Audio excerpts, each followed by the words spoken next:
तो अब हम बात करने वाले हैं इस वीडियो में स्कोर्स और स्किल्स के बारे में। जस्ट हमने स्पीकिंग के बारे में अंडरस्टैंड किया कि स्पीकिंग सेक्शन में क्या होता है, कैसे होता है, एक बेसिक अंडरस्टैंडिंग हमने ली है। बेसिकली हम जब स्कोर्स की बात करते हैं इस वीडियो में, जैसे मैंने कहा स्कोर्स और स्किल्स के बारे में बात करेंगे, तो पहले स्कोर्स के बारे में बात करते हैं। स्कोर्स बेसिकली आपके 4 क्राइटेरियाज में अंडरस्टैंड किया जाता है या आपको स्कोर दिया जाता है। तो पहला आपका जनरल डिस्क्रिप्शन कैसा है। जब आप अपनी स्पीकिंग एक्टिविटी कर रहे हो, अपीयर कर रहे हो, एग्जाम दे रहे हो, तो आप डिस्क्राइब कैसे कर रहे हो कोई टॉपिक को। अगर इंडिपेंडेंट टास्क है तो आपने इंडिपेंडेंट टास्क को कैसे पुट अक्रॉस किया है, कैसे डिस्क्राइब किया है, वो डिपेंड करता है। अगर आप कुछ जो टॉपिक है उससे अलग ही कुछ बोल रहे हो तो आपको 0 पॉइंट्स मिलेंगे। अगर आप कुछ थोड़ा बहुत डेवलप कर पाए हो तो आपको 1 पॉइंट मिलेगा। आपने थोड़े अच्छे सेंटेंसेस बनाए हैं लेकिन वोकैब कम है और डेवलपमेंट आप बराबर नहीं कर रहे हो तो 2 पॉइंट्स मिलेंगे। वोकैब अच्छा है, डेवलपमेंट अच्छा है, लेकिन बहुत अटक अटक के बोल रहे हो तो 3 पॉइंट्स मिलेंगे। लेकिन बिल्कुल भी अटकन नहीं है, बहुत ही छोटा मोटा फंबल है, अटकना है, एंड वो कैब बहुत अच्छी है, सेंटेंसेस बहुत अच्छे हैं, टॉपिक पे बात कर रहे हो, बहुत ही इंटरेस्टिंग पॉइंट्स बात कर रहे हो, तो आपको 4 पॉइंट्स मिलेंगे।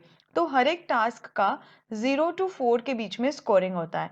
इररिलेवेंट हुआ तो 0, और जैसे मैंने अभी इंडिविजुअली आपको बताया तो वैसे स्कोर्स मिलेंगे।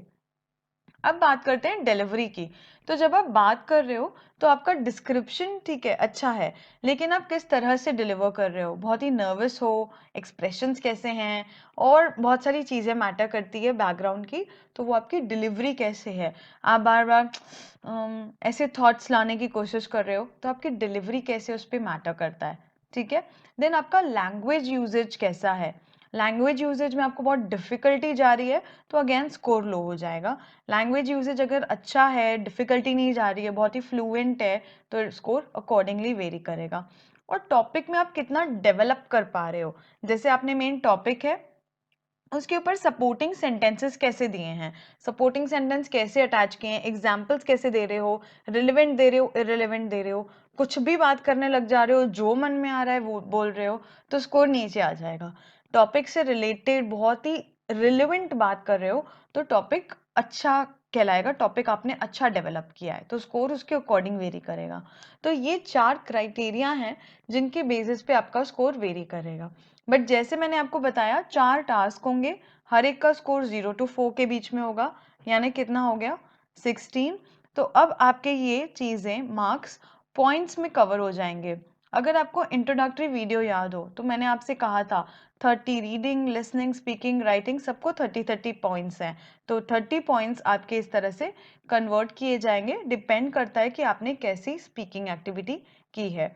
और इसका डिटेल्ड जो ऑर्गेनाइजेशन के थ्रू दिया गया है वो मैंने पूरे रूब्रिक्स यानी रूल्स आपके नोट्स में पुट किए हैं रेफरेंस के साथ, जहाँ पे आप चेक कर सकते हो कि आपको जनरल डिस्क्रिप्शन अच्छा है तो कितने पॉइंट्स, जनरल डिस्क्रिप्शन में और क्या क्या पॉइंट्स है, अगर आपको बहुत डिटेल में जानना है तो वो सब मैंने आपके नोट्स में पुट किया है। एक बार आप गो थ्रू करोगे ये वीडियो के बाद तो आपको बहुत आसानी से समझ में आ जाएगा। ठीक है, ये तो हुई स्कोर्स की बात। अब हम बात करते हैं स्किल्स की, कि आपको क्या क्वालिटीज चाहिए जब आप बात कर रहे हो। तो जब आप बात कर रहे हो तो आपकी फ्लुएंसी होना बहुत ज़रूरी है इंग्लिश में। जैसे कि इंग्लिश लैंग्वेज से रिलेटेड है तो आपकी फ्लुएंसी बहुत अच्छी चाहिए। सेकेंड चीज यहाँ पे क्या है कि यहाँ आपके 3 स्किल्स चेक हो रहे हैं, मल्टीपल स्किल्स चेक हो रहे हैं, स्पीकिंग, रीडिंग एंड लिसनिंग। तो लिसनिंग क्योंकि आप ऑडियो लिसन करोगे, कंटेंट रीड करोगे एंड आंसर करोगे, तो दैट इज आपका फ्लुएंसी किस बेसिस पे होगा। अगर आपकी स्किल्स अच्छी हैं, आप जल्दी से समझ पा रहे हो गिवन टाइम में और आप बोल पा रहे हो, तो ये फ्लुएंसी सब तौर पे चेक की जाएगी। तो आपको ये सारा बैकग्राउंड वर्क करना है खुद के ऊपर। ऐसे एक दिन में बोलोगे तो बहुत डिफिकल्ट हो जाएगा करने के लिए। स्किल्स पहले डेवलप करेंगे फिर अपीयर करेंगे। देन बात आती है वोकैबलरी की, कि आप कैसे वर्ड्स, रिलेटेड वर्ड चूज कर पा रहे हो कि नहीं कर पा रहे हो। आप पढ़ाई में डिस्को का एग्जाम्पल दे रहे हो, डिस्को जैसे वर्ड्स वोकैबलरी में यूज कर रहे हो तो वो बहुत इररिलेवेंट हो जाएंगे।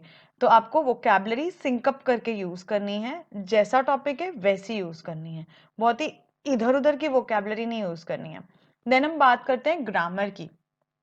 कई लोगों की आदत होती है जब वो लिखते हैं तो उनका राइटिंग में ग्रामर वो ध्यान दे दे के लिखते हैं तो ग्रामर करेक्ट हो जाता है। लेकिन यहाँ जब बोलने की बात है तो ग्रामर इनकरेक्ट हो सकता है, क्योंकि प्रैक्टिस अगर नहीं है तो आपको अभी से ही इंग्लिश में बात करने की प्रैक्टिस करनी है। अगर आपकी इंग्लिश लेवल लो है, अच्छी है, तो भी आपको टाइम फ्रेम लेके बात करने की कोशिश करनी है लोगों से, और ये कंफर्म करना है कि क्या आपने जो कहा उनको सही मायने में समझ में आया। तभी हम बात करेंगे कि आपकी वोकैब सही थी, फ्लुएंसी अच्छी थी, और ग्रामेटिकली भी आपने करेक्ट कहा। मैं बोल रही हूँ कर रहा था और मैं करने वाली हूँ, तो ये तो कुछ भी सिंकअप नहीं हो रहा है हिंदी इंग्लिश का। तो यहाँ पे आपको ग्रामेटिकली करेक्ट बात करनी है जब आप स्पीकिंग कर रहे हो। प्रोनाउंसिएशंस आपके करेक्ट होने चाहिए। कोई भी वर्ड बोल रहे हो तो उसका वर्ड आप सही बोलोगे। आप यस नहीं बोलोगे, यस बोलोगे। यस और यस दोनों में प्रोनाउंसिएशन का फर्क है, तो इससे पता चलता है कि आपका एक्सेंट कैसा है। तो प्रोनाउंसिएशन, ये बहुत छोटा एग्जाम्पल मैंने लिया आपके लिए टू अंडरस्टैंड करवाने के लिए आपको। तो यहाँ पे प्रोनाउंसिएशंस का आपको ध्यान देना है जब आप स्पीकिंग कर रहे हो। देन टोन आपकी आपको ध्यान देना है, टोन की क्वालिटी क्या है। बहुत ही ऐसे हस्की वॉइस है, बहुत ही डीप वॉइस है, ठहराव वाली वॉइस है, या बहुत ही रैंडम वॉइस है। कैसी वॉइस है आपकी? बहुत ही श्रिल है, तीखी है, सामने वाले को सुन के कान में चुभेगा, ऐसी वॉइस है। तो आपकी टोन क्या है? तो आपका टोन आपको ध्यान देना है, ठीक है। देन आपकी पिच कैसी है? पिच इन द सेंस, अगर मैं 100 लोगों से अभी बात कर रही हूँ तो मेरी पिच कैसी है? मेरी पिच अगर मैं चिल्ला नहीं रही हूँ, मेरी पिच मीडियम है, हाई नहीं है। अगर मैं 3 लाख लोगों से अभी बात करूंगी तो मेरी पिच थोड़ी हाई होगी, लेकिन मैं चिल्लाऊंगी नहीं। तो ये पिच की बात होती है। अगर कोई मेरे बाजू में खड़ा है या बैठा है तो मैं लो पिच में उससे बात करूंगी, मैं मीडियम पिच में भी उससे बात नहीं करूंगी। तो मेरी पिच कैसी है? मैं जब ऑडियो में रिकॉर्ड कर रही हूँ, आईबीटी दे रही हूँ, तो मेरी पिच कैसी है, ठीक है। मेरा वॉल्यूम कैसा है वॉइस का? फ्लक्चुएटिंग है, एकदम स्टैग्नेंट है सारे टाइम पे, मॉड्यूलेट हो रहा है कहीं कहीं पे, जो इम्पॉर्टेंट है उस पे मैं दबाव डाल रही हूँ। तो मेरी वॉल्यूम कैसी है? ये तीनों चीजें हमारी ब्रीदिंग टेक्निक्स के थ्रू आती हैं। जनरली जब आप बोलोगे तो कई बार लोग बोलते बोलते हाफते हैं। तो क्यों? क्योंकि उनकी डायफ्राग्मेटिक स्पीकिंग नहीं होती है। तो आपको जब स्पीकिंग एक्टिविटी कर रहे हो तो आपको डीप ब्रीदिंग करनी है एंड देन बोलना है। विदाउट फेल आपको ये एक्टिविटी करनी है। अगर आप नहीं करोगे तो आपकी स्पीकिंग में इसका इफेक्ट दिखेगा। और आईबीटी में तो आपका ऑडियो रिकॉर्ड हो रहा है, आपकी बॉडी लैंग्वेज दिखेगी, वीडियो भी अगर चालू होगा तो सारी चीजें कवर होती है और आपका बात आगे उस तरह से जाती है। तो ये स्पीकिंग में आपको ये सारी चीज़ों का ध्यान देना है, अपनी स्किल्स डेवलप करनी है। तो अब मैं आपको एक और एडिशन पॉइंट बताऊंगी, दैट इज पॉज लेना।